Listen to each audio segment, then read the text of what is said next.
Today we're going to be tying a Bonefish bidder. This is a size 6 saltwater hook, and I have some white 6/0 thread here.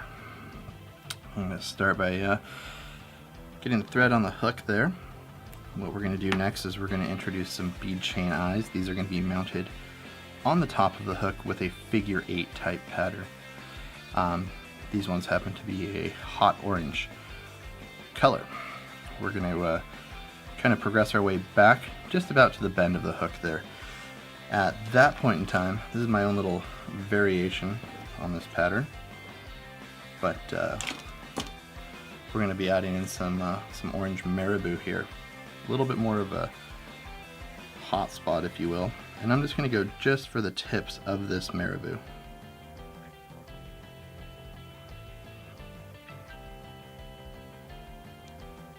Go ahead and trim it off. Next up is going to be some dubbing, and I'm just going to actually use a little bit of, this is an Ice Dub Rusty Brown.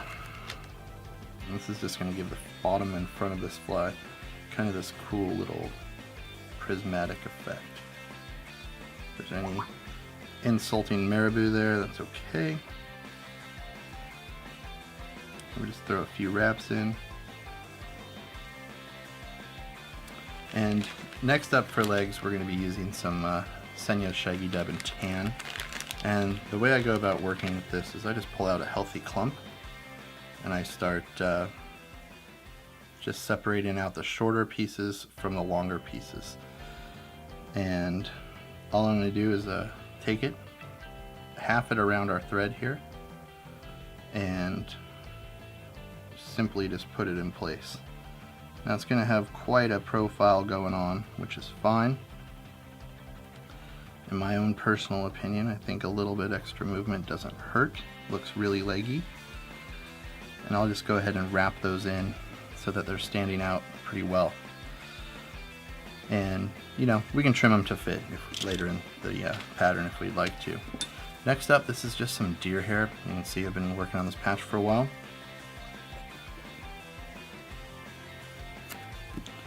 So I'm going to take about a pencil's worth of deer hair here. Make sure the tips are pretty darn even, looking pretty good. And we're just going to apply this just about even with the hook shank there. So what I do is I throw in a few securing wraps. I'm going to go ahead and pull straight down.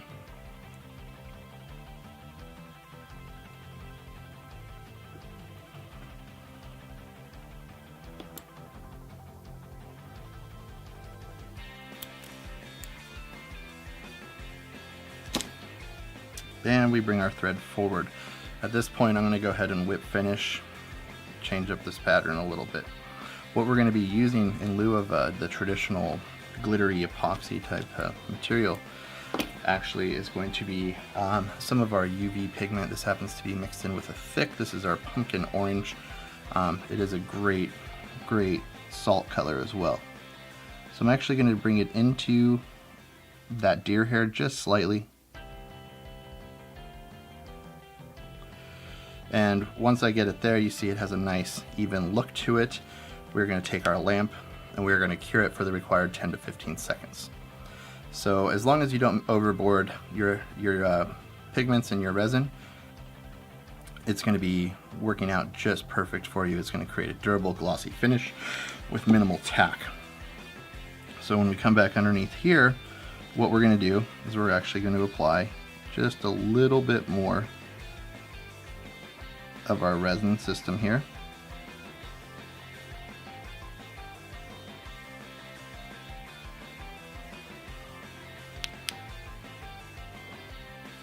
And we'll go ahead and we can clean this back up here in a second once we're done.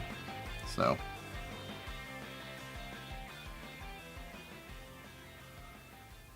and if need be, we can come back in and spruce it up a bit. This does build upon itself. It's really pretty good.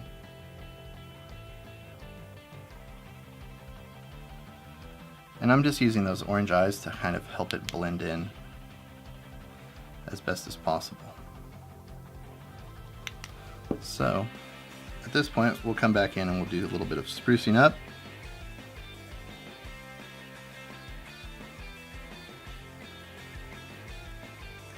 flatten out the bottom of this pattern here. And I kind of make as much quick work of some of these legs as I can. But I really ultimately do kind of like them to be erratic and wild. We're going to finish it up with a little bit of our flow, using the larger needle today with that. Just because I wanted a little bit more oomph on this top section here.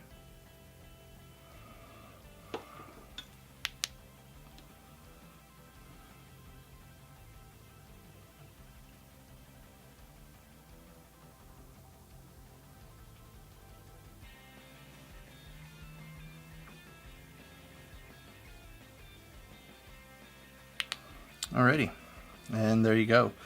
That is a very basic saltwater pattern, and it's going to land and work just perfectly for most of your saltwater applications. Thanks for watching.